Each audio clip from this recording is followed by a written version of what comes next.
இன்ட்ரெஸ்டிங்கான சினிமா அப்டேட்களை தெரிஞ்சுக்க நம்ம தமிழ் சினிமா நியூஸ் சேனலை சப்ஸ்கிரைப் பண்ணிக்கோங்க. மறக்காம பக்கத்தில் இருக்கிற பெல் பட்டனை டச் பண்ணி ஆல் அப்படின்ற ஆப்ஷன் வரும், அதை அழுத்திக்கோங்க. அப்போதான் நம்ம போடுற புது வீடியோக்கள் உங்களுக்கு வந்து கொண்டே இருக்கும். நடிகை ஸ்ரீவித்யா.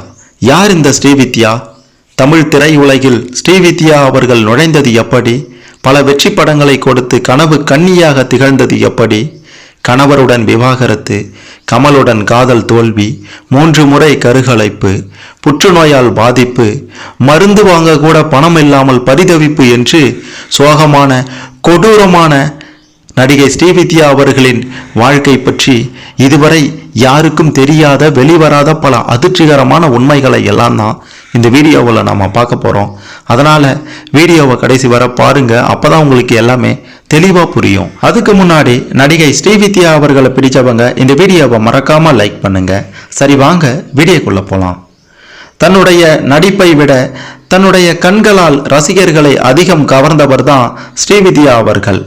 இவங்க கதாநாயகியாக நடித்து வாங்கிய பெயரை விட கேரக்டர் ஆர்டிஸ்டாக, அதாவது ஏகப்பட்ட படங்கள்ல தாயாக, தங்கையாக, அண்ணியாக, காதலியாக, மனைவியாக, தோழியாக அப்படின்னுட்டு எல்லா கேரக்டர்களையும் அதாவது ரசிகர்களின் கண்முன் கொண்டு வந்து ரசிக்க வைத்தவங்க தான் ஸ்ரீவித்யா அவர்கள். பேசும் விழிகளாலும் துல்லியமான நடிப்பாலும் நேர்த்தியான வசன உச்சரிப்பாலும் தனக்கென்று ஒரு பாதையை பிடித்து ரசிகர்களின் மனதில் ஒரு அழுத்தமான இடத்தை பிடித்தாங்க ஸ்ரீவித்யா அவர்கள். அழகு தேவதையான ஸ்ரீவித்யா அவர்கள் தன்னுடைய 22 வயதிலேயே 17 வயது பெண்ணிற்கு அம்மாவாக நடித்து ரசிகர்களை தன் பக்கம் ஈர்க்கும் அளவிற்கு நடிப்பில் முதிர்ச்சி பெற்றிருந்தாலும் மனதளவில் அவங்க ஒரு குழந்தை அப்படின்ட்டு தான் சொல்லணும். அவங்களுடைய இந்த குழந்தைத்தனமே பின் நாட்கள்ல அவங்களுடைய தனிப்பட்ட வாழ்க்கையில யாருமே எதிர்பாராத வகையில் பல மீள முடியாத துயரங்களையும் பிரச்சனைகளையும் கொண்டு வந்து சேர்த்திருக்கிறது அப்படின்னா உங்களால நம்ப முடிகின்றதா? அது எல்லாத்தையும் பற்றியும் தெல்ல தெளிவா பார்க்கலாம். அழகு அப்படின்னாலே ஸ்ரீவித்யா அப்படின்ட்டு சொல்லலாம். அப்படியாப்பட்ட ஸ்ரீவித்யா அவர்கள் 1953ஆம் ஆண்டு ஜூலை மாதம் 24ஆம் தேதி புகழ்பெற்ற கர்நாடக பாடகியான எம்எல் வசந்தகுமாரி மற்றும் மிமிக்ரி ஆர்டிஸ்டான ஆர் கிருஷ்ணமூர்த்தி ஆகிய தம்பதிகளுக்கு சென்னையில மகளாக பிறந்தவங்க தான் ஸ்ரீவித்யா அவர்கள். பிறக்கும் போதே இசை மற்றும் சினிமா பின்புலத்துல பிறந்த ஸ்ரீவித்யாவுக்கு அந்த கலைகள் மீதும் ஏகப்பட்ட ஆர்வம் வந்திருக்கு.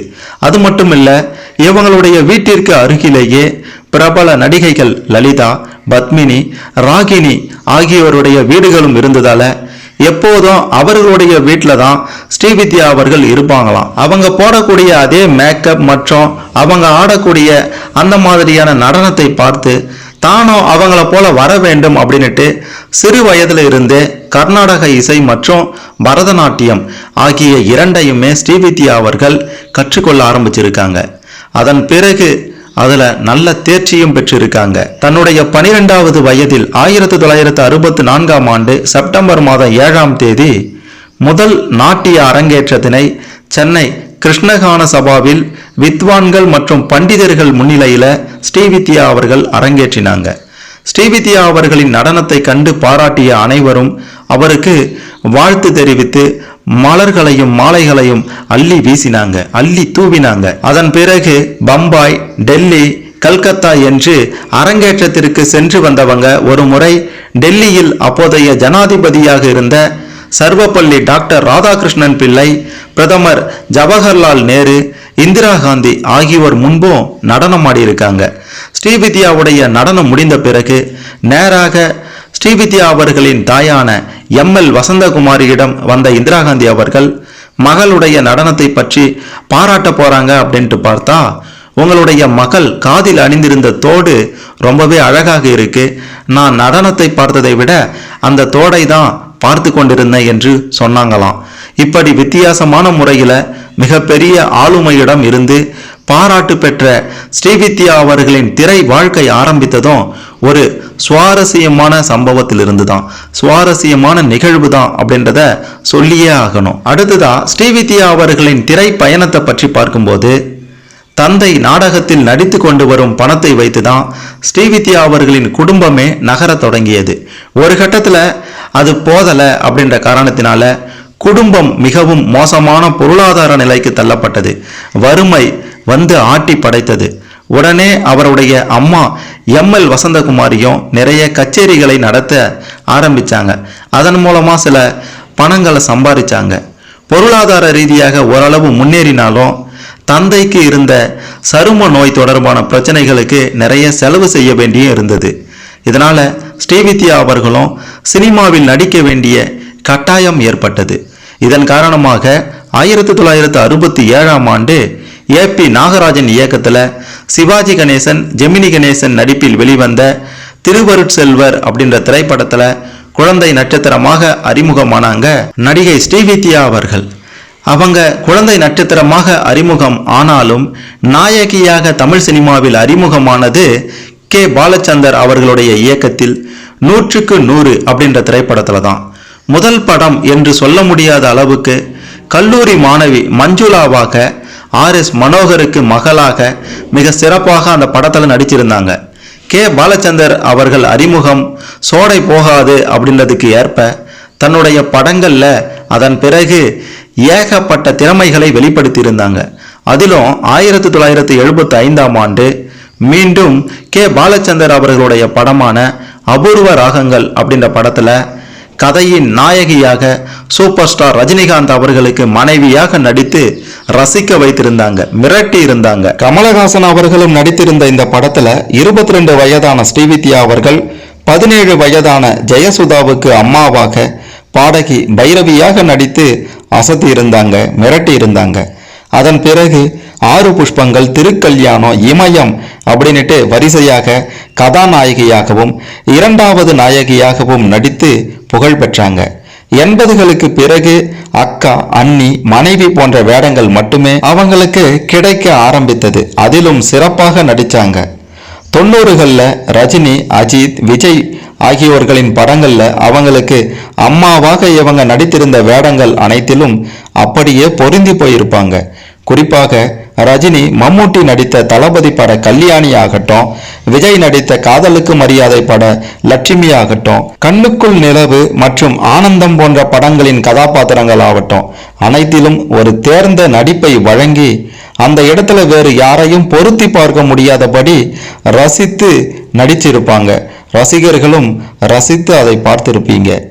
உலகநாயகன் கமலஹாசன் அவர்களுடன் அபூர்வ ராகங்கள் தொடங்கி அன்னை வேளாங்கண்ணி, உணர்ச்சிகள் உள்ளிட்ட பல படங்கள்ல நடிச்சிருக்காங்க ஸ்ரீவித்யா அவர்கள். நடிகர் கமலும் சரி, ஸ்ரீவித்யாவும் சரி, இருவருமே கே பாலச்சந்தர் அவர்களின் அறிமுகங்கள் தான்.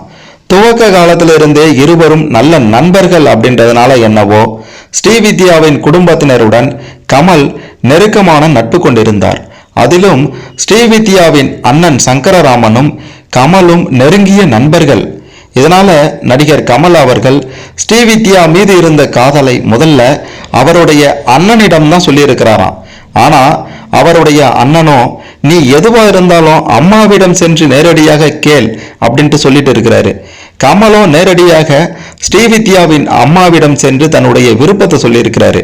ஆனா ஸ்ரீவித்யாவின் அம்மா எம்எல் வசந்தகுமாரியோ நீங்கள் இருவரும் இப்போதுதான் வளர்ந்துட்டு வரீங்க, உங்களோட துறைகள்ல மட்டும் நீங்க கவனத்தை செலுத்துங்க, காதல்லாம் வேணாம்பா அப்படின்னுட்டு கமலிடம் மறுப்பு தெரிவித்துட்டு இருக்காங்க. என் பொண்ணை உனக்கெல்லாம் கொடுக்க முடியாது அப்படின்ற மாதிரி சொல்லிட்டு இருக்காங்க. இதன் பிறகு இருவரும் கலைத்துறையில் கவனம் செலுத்தி முன்னேறி வந்த நேரத்துல தான் கமலஹாசன் அவர்கள் வாணி கணபதி அப்படின்ற நடிகையை காதலிக்க தொடங்கினாரு. மேலும் அவர்கள் இருவரும் திருமணம் செய்து கொள்ளப் போகிறார்கள் அப்படின்றத கேள்விப்பட்டவுடன் கமலுடனான காதலை கைவிட வேண்டிய கட்டாயம் ஸ்ரீவித்யாவுக்கு ஏற்பட்டது. இந்த காலகட்டத்தில் ஸ்ரீவித்யா அவர்கள் திரைப்பட இயக்குனரான பரதன் அப்படின்றவரை காதலிச்சிருக்காங்க. ஆனா அந்த காதலும் கைகூடல, முறிந்து போச்சு. அதன் பிறகுதான் ஸ்ரீவித்யா அவர்கள் மலையாளத்துல தன்னுடைய தீக்கணல் அப்படின்ற படத்துல உதவி இயக்குனராக பணியாற்றிய ஜார்ஜ் தாமஸை காதலிச்சாங்க. ஆனா இந்த காதலுக்கும் குடும்பத்தினர் எதிர்ப்பு தெரிவித்ததால அவர்கள் அனைவரையும் மீறி 1978ஆம் ஆண்டு ஜனவரி மாதம் 19ஆம் தேதி ஜார்ஜ் தாமஸை திருமணம் செய்து கொண்டாங்க ஸ்ரீவித்யா அவர்கள். அதன் பிறகுதான் ஸ்ரீவித்யாவுடைய வாழ்க்கையில ஏழ்றையே ஆரம்பிச்சது. மிக பெரும் சோகங்களும் கொடுமைகளும் அரங்கேறியது இந்த திருமணத்திற்கு பிறகுதான். ஜார்ஜ் கிறிஸ்தவ மதத்தை சேர்ந்தவர் அப்படின்றதுனால திருமணத்துக்கு முன்பாகவே ஆச்சாரமான பிராமண குடும்பத்தை சேர்ந்த ஸ்ரீவித்யா அவர்கள் ஞான ஸ்நானம் பெற்று மதம் மாறினாங்க அப்படின்றதும் யாருக்கும் தெரியாத ஒரு விஷயம். திருமணத்துக்கு பிறகு சென்னை மகாலிங்கபுரம் ஐயப்பன் கோயில் அருகில் குடியேறிய ஸ்ரீவித்யா அவர்கள் படமெல்லாம் இனி நடிக்க வேண்டாம், கஷ்டப்பட்டதெல்லாம் போதும், வீட்டோட இல்லத்தரசியா இருக்கலாம் அப்படின்ட்டு விரும்பி இருக்காங்க, முடிவு பண்ணியிருக்காங்க. ஆனா கணவர் ஜார்ஜ் பார்த்தீங்கன்னா பணப்பிரச்சனை இருக்கு அப்படின்ற காரணத்தை காட்டி கட்டாயப்படுத்தி வேற வழியே இல்லை, நீ நடிச்சுதான் ஆகணும் அப்படின்னுட்டு ஸ்ரீவித்யாவை மீண்டும் படங்கள்ல நடிக்க வற்புறுத்தி இருக்காரு. இதனால 3 முறை தான் தாயாவதற்கு பாக்கியம் கிடைத்தும் கணவருடைய அந்த வற்புறுத்தலால, சித்திரவதையால, கொடுமையால பார்த்தீங்கன்னா கிடைத்த அந்த பொக்கிஷங்களை கலைத்திருக்காங்க. அதன் பிறகுதான் திருமண விஷயத்துல அவசரப்பட்டு தான் எடுத்த முடிவுகளை நினைத்து ஸ்ரீவித்யா வருந்தி இருக்காங்க. அதாவது வீட்டை கூட மதிக்காம இவரை திருமணம் பண்ணதுக்கு நாம அனுபவிக்கிறது போதண்டா சாமி அப்படின்ற மாதிரியான ஒரு சோகமான முடிவுக்கே வந்திருக்காங்க. கணவர் கொடுத்த பல பிரச்சனைகளால மன உளைச்சலுக்கு ஆளாகி இருக்காங்க ஸ்ரீவித்யா அவர்கள். இதனை அருகில் இருந்த உறவுக்காரர் ஒருவர் ஸ்ரீவித்யாவின் அம்மாவிடமோ சகோதரர் சங்கரநாராயணனிடமோ சொல்லி இருக்கிறாரு. உடனடியாக ஸ்ரீவித்யாவின் வீட்டிற்கு சென்ற அவருடைய அம்மா அங்கிருந்து தனது மகளை மீட்டு பலகட்ட போராட்டங்களுக்கு பிறகு ஜார்ஜிடம் இருந்து விவாகரத்தும் பெற்று கொடுத்திருக்காங்க ஸ்ரீவித்யா அவர்களுக்கு. மேலும் ஸ்ரீவித்யா அவர்கள் சம்பாதித்து வாங்கிய சொத்துக்களையும் ஜார்ஜ் அபகரித்து கொண்டதால, பிடுங்கி கொண்டதால நீதிமன்றத்தில் வழக்கு பதிவு செய்து நீண்ட சட்ட போராட்டங்களுக்கு பிறகுதான் உச்ச நீதிமன்ற வழிகாட்டுதல் படி அந்த சொத்தையெல்லாம் மீட்டு வந்திருக்காங்க ஸ்ரீவித்யா அவர்கள். இந்த பிரச்சனைகளால 35 வயதே ஆகியிருந்த ஸ்ரீவித்யா அவர்கள் இன்னொரு திருமணத்தை பற்றி யோசிக்க முடியாமலும் போச்சு. இருந்தும் அவருடைய அண்ணன் மற்றும் அம்மாவின் உதவியோட தமிழ், மலையாளம் அப்படின்னுட்டு நடிப்பில் மட்டுமே கவனம் செலுத்த தொடங்கினாங்க. கணவருடனான விவாகரத்துக்கு பிறகு பார்த்தீங்கன்னா 1990களில் ஸ்ரீவித்யா அவர்கள் படங்கள்ல ரொம்பவே பிஸியாக நடித்து கொண்டிருந்தாங்க. அந்த நேரத்துல எவ்வளவு காலம்தான் அண்ணனுக்கு பாரமாக இருப்பது, தனக்குன்னு ஒரு வீடு பார்த்து போயிட்டா யாருக்கும் நம்மளால தொந்தரவு இருக்காதே அப்படின்னுட்டு தன்னுடைய அண்ணனிடம் சொல்லி இருவருமே சேர்ந்து வீடு பார்க்க ஆரம்பிச்சிருக்காங்க. ஆனா ஸ்ரீவித்யா நடிகை அப்படின்றதுனால யாருமே வீடு கொடுக்க முன் வரல. எம்எல் வசந்தகுமாரி மீது இருந்த மரியாதையின் காரணமாக கர்நாடக இசையில் தேர்ந்த வயலின் இசைக்கலைஞரான MS கோபாலகிருஷ்ணன் அவர்கள் தன்னுடைய வீட்டு மாடியில காலியா இருந்த ஒரு வீட்டை வாடகைக்கு கொடுத்திருக்கிறாரு. அந்த சமயம் ஸ்ரீவித்யாவுடைய அம்மா வசந்தகுமாரையும் மகளுடன் வந்து பாதுகாப்பிற்காக தங்கி அங்கிருந்து தான் கச்சேரிக்கும் போய் வந்திருக்காங்க. மகள் பெரிய அளவில் சம்பாதித்தாலும் அதுல இருந்து ஒரே ஒரு பைசா கூட வாங்காம அவருடைய அம்மாவும் அண்ணனும் அவங்களுக்கு, அதாவது ஸ்ரீவித்யாவுக்கே உதவி வந்திருக்காங்க. இந்த நேரம் தான், அதாவது 1990ஆம் ஆண்டு ஸ்ரீவித்யாவுடைய தாய் ML வசந்தகுமாரி அவர்கள் புற்றுநோயால பாதிக்கப்பட்டு சிகிச்சை பெற்று வந்திருக்காங்க. அதன் தாக்கத்தால திடீரென அவங்க காலமாகிட்டாங்க. ஸ்ரீவித்யாவுக்கு தன்னுடைய உலகமே இருண்டு போனது போல ஆயிடுச்சு. அந்த சமயம் தனக்குன்னு இருந்த ஒரு ஜீவனம் நம்மை தவிக்க விட்டு போயிடுச்சு அப்படின்ற கவலையும் ஸ்ரீவித்யாவுக்கு வந்து விட்டது. இப்படியாப்பட்ட ஒரு சூழ்நிலையில மலையாளத்துல படம், தொலைக்காட்சி தொடர் என்று நடித்து வந்த ஸ்ரீவித்யாவின் வாழ்க்கையில தான் புதிய நண்பர்கள் அப்போது வர தொடங்கினாங்க. இதனால தன்னுடைய மனதிற்கு மிகவும் நெருக்கமான அண்ணங்கிட்ட கூட சொல்லிக்காம சென்னையிலிருந்து திருவனந்தபுரத்திற்கு சென்று குடியேறி இருக்காங்க. அங்கு மிகவும் பிஸியான நடிகையாக வலம் வந்த ஸ்ரீவித்யா அவர்கள் சொத்துக்கு மேல சொத்தை வாங்கி குவிச்சு இருக்காங்க. மேலும் தான் எங்கு இருக்கிறோம், என்ன செய்கிறோம் என்று கூட தன்னுடைய குடும்பத்தை சேர்ந்தவர்களிடம் சொல்லாமல் இருந்து வந்திருக்காங்க ஸ்ரீவித்யா. ஸ்ரீவித்யா குறித்து யாரோ தெரிந்தவர்கள் மூலமாக வரும் தகவல்கள் மட்டுமே ஸ்ரீவித்யாவின் குடும்பத்தினருடைய காதுகளுக்கு சென்று இருக்கு. எங்க இருந்தா என்ன, தன்னுடைய தங்கை சந்தோஷமா இருந்தா போதும் அப்படின்னுட்டு ஸ்ரீவித்யாவின் அண்ணனும் இதை பெரிதாக எடுத்துக்கொள்ளல. திடீர்னு ஒரு நாள் 2006ஆம் ஆண்டு தன்னுடைய மறைவிற்கு முன்பாக சென்னை வந்திருந்த பழம்பெரும் நடிகையான பத்மினி அவர்கள் தன்னுடைய வீட்டிற்கு அருகில் இருந்த ஸ்ரீவித்யாவின் அண்ணனிடம், உனக்கு விஷயம் தெரியுமா, ஸ்ரீவித்யா புற்றுநோயால பாதிக்கப்பட்டு இருக்கா, சாவின் விளிம்பில் இருக்கா, நீங்கெல்லாம் ஏன் போய் பார்க்கல என்று கேட்டவுடன் அப்போதுதான் பதறி அடித்து கொண்டு திருவனந்தபுரத்துக்கு ஓடினாராம் ஸ்ரீவித்யாவுடைய அண்ணன் சங்கரராமன். இதற்கிடையில எப்போதாவது தான் தங்கையிடம் போனிலும் பேசணும். ஒரு முறை கூட நம்ம கிட்ட இப்படியான சூழல் இருக்க, இப்படியான மோசமான நிலையில இருக்க அப்படின்ற மாதிரி சொல்லாம விட்டுட்டாலே அப்படின்னுட்டு மனதிற்குள்ளாரவே வேதனைப்பட்டு இருக்கிறாரு ஸ்ரீவித்யாவின் அண்ணன். அங்கு ஸ்ரீவித்யா இருந்த கோலத்தை பார்த்து, ஐயோ வித்தி, இப்படி பண்ணிட்டியேம்மா, ஏன் எங்ககிட்ட ஒரு வார்த்தை கூட சொல்லவே இல்லை என்று தலையில் அடித்து கொண்டு கதறி அழுதாராம். அப்போது கூட ஸ்ரீவித்யா தன்னுடைய அண்ணனை பார்த்து, நீ ஏன் இங்க வந்த, முதல்ல வீட்டுக்கு போ, மன்னி தனியா இருப்பா, அவளை தனியா விட்டுட்டு எதுக்கு வந்த, எனக்கு ஒன்றும் இல்லை என்று திட்டினாராம்.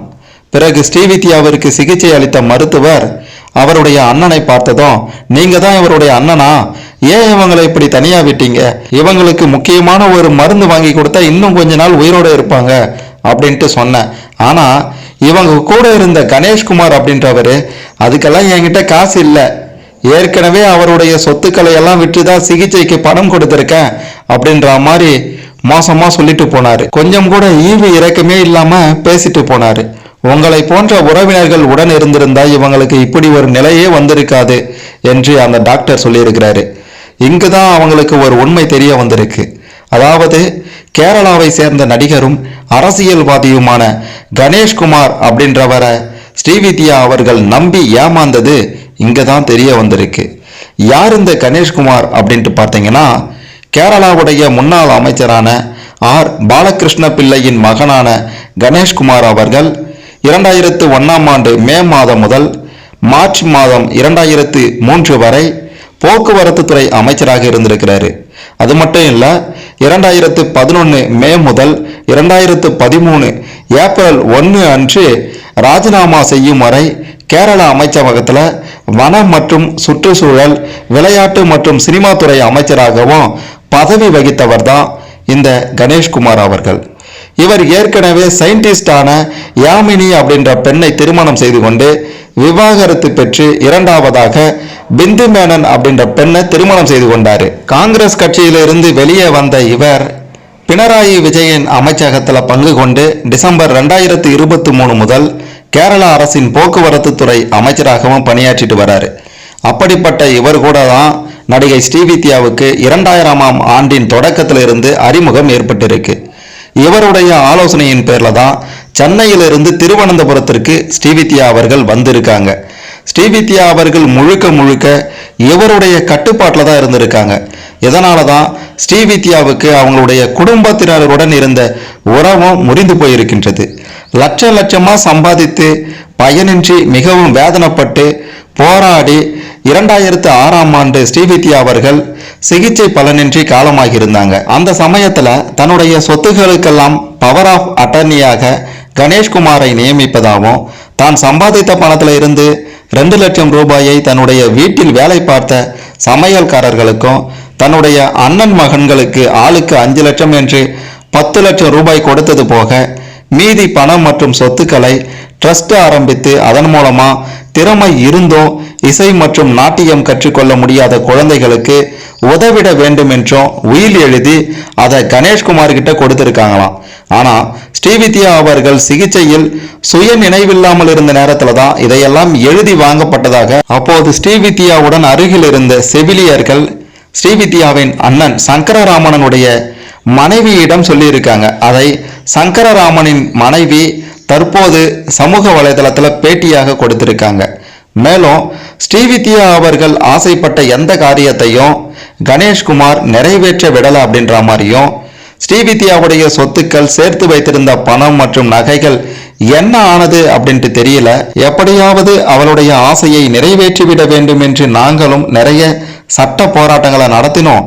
ஆனா அந்த கணேஷ்குமாரை எங்களால ஜெயிக்க முடியல. இப்போது வரை அவளுடைய சொத்துக்கள் என்ன ஆனது என்பது எங்களுக்கு தெரியல. ஆனா இந்த உண்மைகள் எதுவும் தெரியாம மக்களும் திரைத்துறையை சேர்ந்த சிலரும் ஸ்ரீவித்யாவின் குடும்பத்தினர் தான் அவருடைய சொத்துக்களை அபகரித்து கொண்டாங்க அப்படின்ற மாதிரி சொல்லிட்டு இருக்காங்க. அப்படிலாம் எதுவுமே இல்லை. எதையா இருந்தாலும் தெரிந்து கொண்டு பேசுங்க.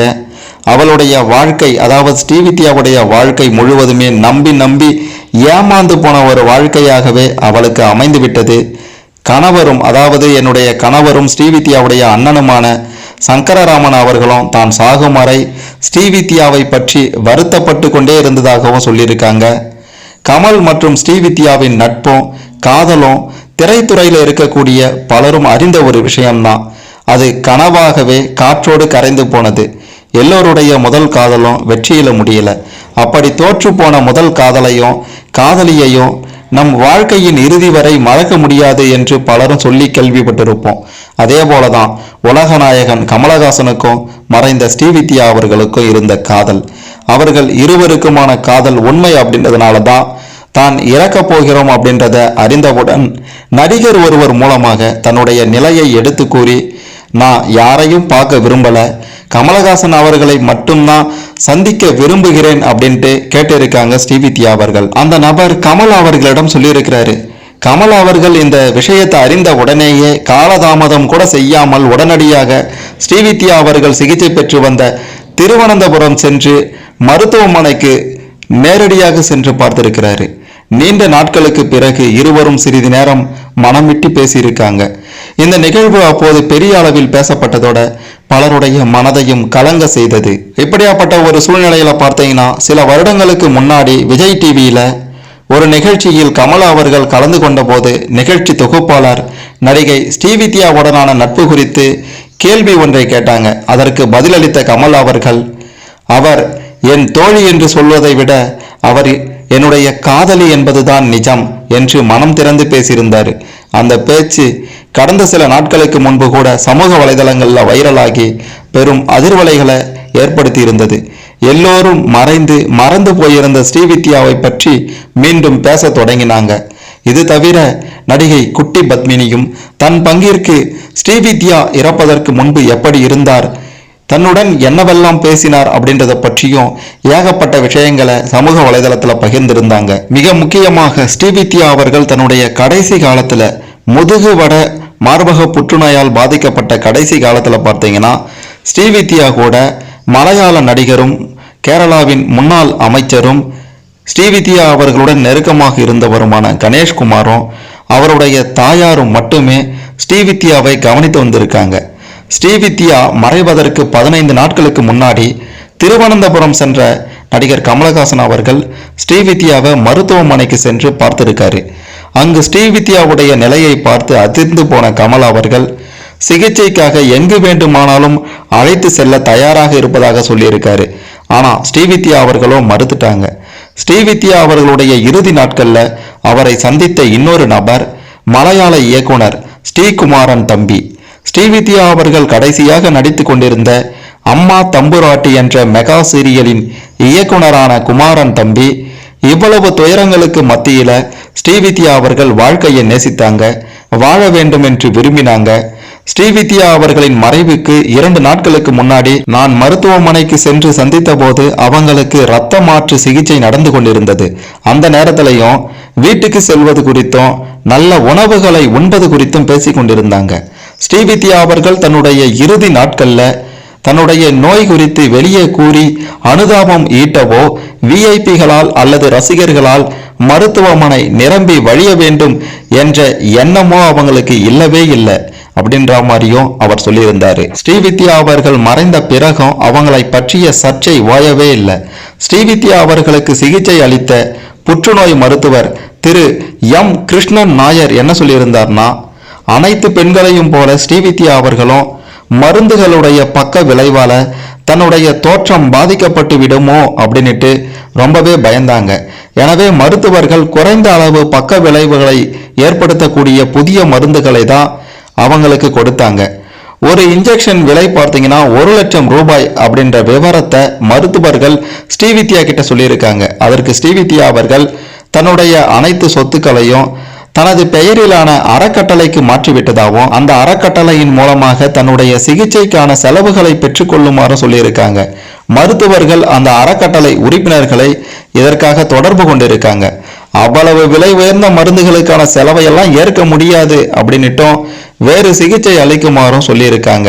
அப்படின்ற மாதிரி அந்த டாக்டர் சொல்லி பரபரப்பை ஏற்படுத்தி இருக்காரு. அது மட்டும் இல்லை, இந்த சம்பவம் கேரளா முழுவதுமே பரபரப்பை ஏற்படுத்தி இருந்தது. நிறைய சம்பாதித்த அவங்களுக்கு இப்படி ஒரு மோசமான நிலையா அப்படின்னுட்டு ஆதங்கப்பட்டு கொண்டாங்க. ஸ்ரீவித்யா அவர்கள் சொன்ன அந்த அறக்கட்டளைக்கு தலைவர் யார்னா 2000ஆம் ஆண்டிலிருந்து ஸ்ரீவித்யா அவர்களுக்கு நெருக்கமாக இருந்த நடிகரும் முன்னாள் அமைச்சருமான கேரளா அமைச்சருமான கணேஷ்குமார் அவர்கள் தான். அதாவது இது முழுக்க முழுக்க பொய் அப்படின்னுட்டு ஸ்ரீவித்யாவுடைய அண்ணன் சங்கரராமன் சொல்லியிருக்கிறாரு. அதாவது கணேஷ்குமாருக்கு எதிராக வருமானத்துக்கு மீறிய சொத்து குவிப்பு வழக்கில் காவல்துறையிடம் வாக்குமூலம் அளித்த ஸ்ரீவித்யாவுடைய அண்ணன் சங்கரராமன் அவர்கள், ஸ்ரீவித்யாவின் உயில் உண்மைதானா என்றே எனக்கு சந்தேகமாக இருப்பதாலும் இன்று வரையிலையும் கணேஷ்குமார் ஸ்ரீவித்யா தனது உயிலில் தெரிவித்த எக்காரியங்களையும் செய்ய விடவில்லை அப்படின்ட்டு சொல்லியிருக்கிறாரு ஸ்ரீவித்யாவின் அண்ணன். மிக முக்கியமாக பார்த்தீங்கன்னா ஸ்ரீவித்யா அவர்கள் கடைசி காலத்தில் மருந்து வாங்க கூட காசு இல்லாமல் அவதிப்பட்டதற்கு காரணம் தன்னுடைய சொத்துக்களை எல்லாம் கவனித்து வந்த கணேஷ்குமாரால் தான் ஸ்ரீவித்யா அவர்களுக்கு இந்த மாதிரியான ஒரு நிலை ஏற்பட்டது அப்படின்ட்டு ஸ்ரீவித்யாவின் அண்ணி பார்த்தீங்கன்னா தற்போது சொல்லியிருப்பது மிக பெரும் பரபரப்பை ஏற்படுத்தி இருக்கின்றது அப்படின்றதும் பலருக்கும் தெரியாத விஷயம்னு தான் சொல்லணும். இப்படியெல்லாம் போய் கொண்டிருக்க 2018ஆம் ஆண்டு பார்த்தீங்கன்னா நடிகை ஸ்ரீவித்யாவுடைய சென்னையில் இருக்கக்கூடிய சொத்தும் ஏலத்துக்கு வந்தது. நடிகை ஸ்ரீவித்யாவிற்கு சொந்தமாக சென்னை அபிராமபுரம் சுப்பிரமணியபுரம் தெருவில் உள்ள அடுக்குமாடி குடியிருப்பும் ஏலம் மூலம் விற்பனைக்கு வர உள்ளதாகவும் தகவல் வெளியானது. என்ன காரணம்னு பார்த்தீங்கன்னா 1250 சதுர அடி கொண்ட இந்த பிளாட்டினுடைய மொத்த மதிப்பு அப்போது அதாவது 2018ல் 1,14,10,000 ரூபாய் என்று குறைந்தபட்ச விலை நிர்ணயித்து வருமான வரித்துறையினர் அறிக்கை வெளியிட்டாங்க. என்ன காரணம்னா ஸ்ரீவித்யா அவர்கள் கட்ட வேண்டிய வருமான வரி பாக்கி, வட்டி மற்றும் ஏல செலவு தொகையை வசூல் செய்வதற்காகவே இந்த நடவடிக்கை எடுக்கப்பட்டதாக வருமான வரித்துறை மூலம் தகவலும் தெரிவிக்கப்பட்டிருந்தது. கமலஹாசனுடன் காதல் தோல்வி. அதன் பிறகு ஜார்ஜ் தாமஸ் என்பவரை காதலித்து அவரை திருமணம் செய்து கொண்டாங்க. ஆனா இவங்களுடைய திருமண வாழ்க்கை பல சித்திரவதைகளையும் பல கொடுமைகளையும் ஜார்ஜ் தாமஸால் அனுபவிக்க வேண்டியதாயிற்று. அதன் காரணமாக 1976 இருந்து 1980 வரை 4 ஆண்டுகள் தான் அவருடன் வாழ்ந்தாங்க. பிறகு விவாகரத்தும் பெற்றுக்கொண்டாங்க. அது மட்டும் இல்லாம அந்த சமயத்துல 3 முறை பார்த்தீங்கன்னா தாயாக வேண்டிய பாக்கியம் கிடைத்தும் அதையும் விட்டுட்டு இருக்காங்க. அதன் பிறகு பார்த்தீங்கன்னா இயக்குனர் மணிரத்னம் அவர்களுடன் உதவியாளராக இருந்து வந்த தேவர் மகன் ஆவாரம்பு சத்திரியன் ஆகிய படங்களை இயக்கிய பரதன் அப்படின்ற இயக்குனரிடம் ஸ்ரீவித்யா அவர்களுக்கு காதல் ஏற்பட்டிருக்கின்றது. மலையாள நடிகை மறைந்த மலையாள நடிகை லலிதாவுடைய கணவர் தான் இந்த பரதன் என்பது குறிப்பிடத்தக்கது. ஆனா பரதனுடனான அந்த காதலும் ஏதோ சில பிரச்சனையால முடிவுக்கு வந்தது. அதன் பிறகுதான் 2000ஆம் ஆண்டிலிருந்து கணேஷ்குமார் அப்படின்றவர் கூட நெருக்கமாக இருந்தாங்க. ஆனா அவருமே பார்த்தீங்கன்னா கடைசி காலத்துல ஸ்ரீவித்யாவை ஏமாற்றிட்டாரு. இப்படியா தன்னுடைய வாழ்க்கையில் வந்த ஒவ்வொரு ஆணும் ஏதோ ஒரு வகையில தனக்கு துன்பத்தை அளித்துவிட்டு சென்று விட்டனரே என்று ஸ்ரீவித்யா அவர்களுக்கு மிக பெரும் ஒரு மன உளைச்சலாக மாறி போனது. அது மட்டுமல்லாமல் ஸ்ரீவித்யா அவர்களுடைய உடல்நல பாதிப்புகளுக்கும் இதுவும் ஒரு மிக முக்கிய காரணமாகிவிட்டது என்பதும் குறிப்பிட வேண்டிய விஷயம். இதனாலதான் ஸ்ரீவித்யா அவர்கள் தன்னுடைய கடைசி காலகட்டத்தில் எந்த ஒரு ஆணையும் நடிகர் கமலஹாசன் அவர்களை தவிர எந்த ஒரு ஆணையும் சந்திக்க விரும்பவில்லையாம். இப்படியாப்பட்ட ஒரு சூழ்நிலையில முதுகு தண்டுவட புற்றுநோய் காரணமாக 2006 அக்டோபர் 19ஆம் தேதி சிகிச்சை பலனின்றி காலமானாங்க. அடுத்த நாள் அக்டோபர் 20, 2006 வெள்ளிக்கிழமை திருவனந்தபுரம் கரமணா பிராமண சமாஜத்தின் தகன மேடையில் நடிகை ஸ்ரீவித்யா அவர்களின் உடலுக்கு அவருடைய சகோதரர் சங்கரராமன் அவர்கள் எரியூட்டுவதற்கு முன்பு கேரள அரசின் அரசு மரியாதையும் ஸ்ரீவித்யா அவர்களுக்கு வழங்கப்பட்டு கௌரவிக்கப்பட்டது. முன்னதாக அப்போதைய கேரள முதல்வர் அச்சுதானந்தன் அவர்களும் அப்போதைய கேரள எதிர்க்கட்சி தலைவர் உம்மன் சாண்டி அவர்களும் ஸ்ரீவித்யாவிற்கு தங்களுடைய இறுதி அஞ்சலியை செலுத்தினர். மலையாளிகள் ஒரு தமிழருக்கு செய்த மிகவும் அபூர்வமான மரியாதை அது. நடிகை ஸ்ரீவித்யா அவர்கள் சிறுமியாக சென்னை ராமகிருஷ்ணன் சாலையிலிருந்து தண்ணீர் துறை மார்க்கெட்டுக்கு ரிக்ஷாவில் தனது தாத்தா ஐயாசாமி ஐயரிடம் சங்கீதம் கற்றுக்கொண்டே சென்றபோது நினைத்திருக்க மாட்டார் தாம் கேரளாவில் இறப்போம் என்றும் கேரள அரசின் மரியாதையோடு தாம் அடக்கம் செய்யப்படுவோம் என்றும். நடிகை ஸ்ரீவித்யா அவர்கள் எப்பேற்பட்ட நடிகை என்றும் அவர்களுடைய வாழ்க்கையில் நடந்த மிகவும் துயரமான மோசமான பல சம்பவங்களை பற்றியும் அவங்க எப்படியாப்பட்ட ஒரு சூழ்நிலையில் இறந்து போனாங்க அப்படின்றத பற்றியும் ஏகப்பட்ட விஷயங்களை தெரிந்து கொண்டிருப்பீங்க. ஸ்ரீவித்யா அவர்களுடைய வாழ்க்கையை பற்றி நீங்க என்ன நினைக்கிறீங்க? உங்களுடைய கருத்துக்களை மறக்காம கமெண்ட்ல பதிவு செய்யுங்க. மிக முக்கியமாக ஸ்ரீவித்யா அவர்களை பற்றி வெளிவராத வேறு ஏதேனும் தகவல்கள் இருந்து உங்களுக்கு ஏதேனும் தெரிந்திருந்தாலோ, மிக மிக முக்கியமான ஒரு விஷயமாக ஸ்ரீவித்யா அவர்கள் நடித்த படங்கள்ல உங்களுக்கு பிடித்த படம் எது அப்படின்றதையும் மறக்காம கமெண்ட்ல சொல்லுங்க. ஸ்ரீவித்யா அவர்களுடைய முழுமையான ஒரு வாழ்க்கையை பற்றியும் ஸ்ரீவித்யா அவர்களுக்கு நடந்த பல சம்பவங்களை பற்றியும் பலரும் தெரிந்து கொள்ள இது கண்டிப்பாக உதவும். அதனால இந்த வீடியோவை மறக்காம லைக் பண்ணுங்க, ஷேர் பண்ணுங்க. மறக்காம இந்த வீடியோவுக்கு ஒரு லைக் பண்ணுங்க. யாரை நம்பணும், யாரை நம்பக்கூடாது, நம்பக்கூடாதவர்களை நம்பினா கடைசியில என்ன ஆகும், வாழ்க்கை எவ்வளவு மோசமான நிலைக்கு தள்ளப்படும் அப்படின்றதற்கு ஸ்ரீவித்யாவுடைய வாழ்க்கையே பலருக்கும் உதாரணமாக இருக்கும் அப்படின்றதுல எந்த விதமான மாற்று கருத்தும் இல்லை.